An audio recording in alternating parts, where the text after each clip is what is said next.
Good morning, everyone. I wanted to make some comments, that and some of the stuff that is happening right now with all the violence that's taking place in the United States. And then they want to finger point it to one person.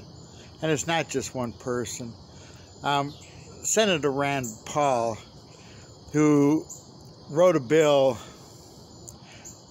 to hold the police to more accountability, was walking from a press release that Donald Trump was at, and the mob tried to get to him when he was actually backing them up. And this violence really makes the people that's doing all these protesting not look so good. We are not against the police by no means. We're against the ones that have done wrong, that has abused people, and that's really just a small percentage of the police department. But those are the ones that get promoted. We do need the police to protect our families. And it is really sad that that this violence has gotten out of hand.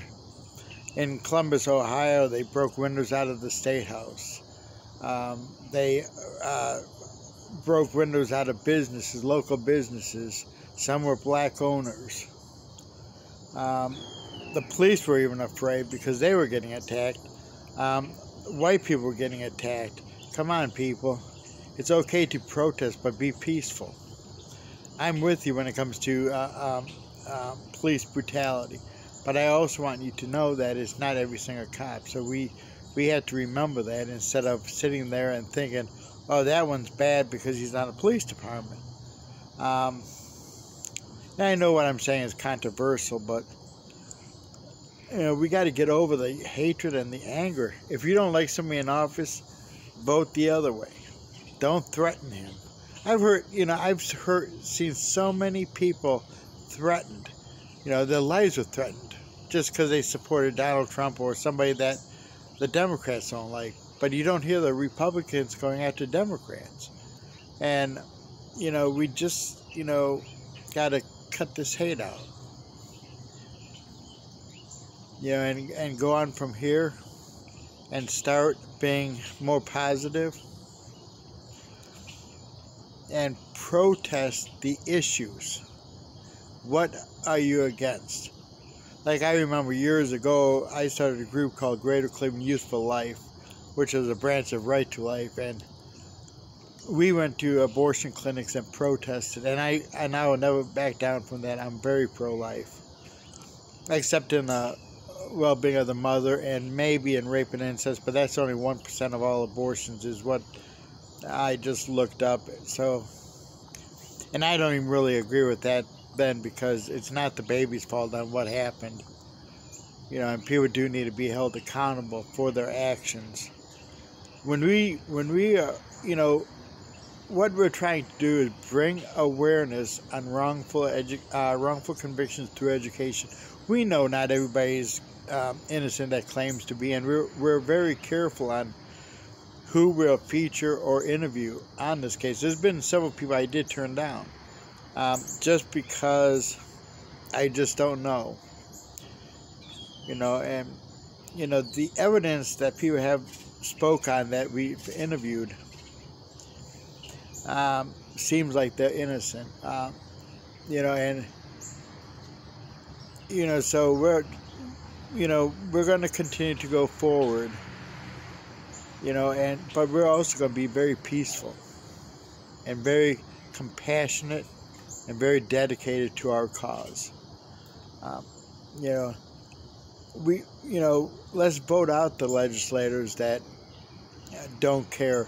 Right now, we're getting more support from the Republicans with prison reform and pro-reform than we are with the Democrats. And it's kind of sad that both parties can't come to a common ground. If you start releasing the right people, and I'm talking about the right people that have proven themselves, that they have changed, and if you start releasing them, that's $35 million a year.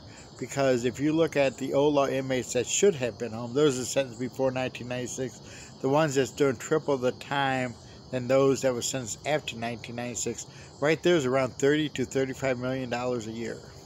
And I heard that from a state legislator a few years back. So it's probably up even higher. We have about 4,000 inmates that's under the old law still.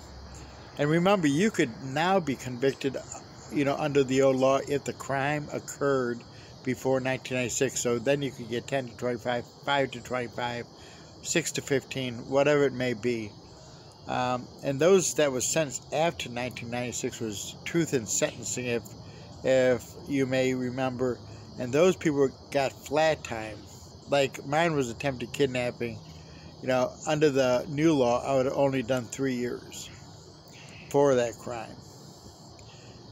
I'm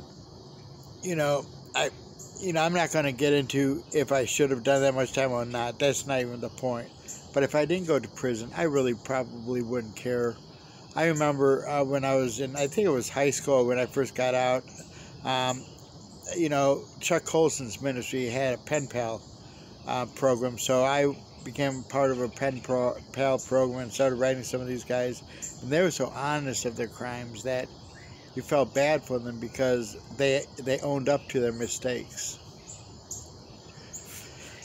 And that's what we expect people to do now. If you're guilty of the crime, own up to it. Be willing to change. Put Christ first in your life.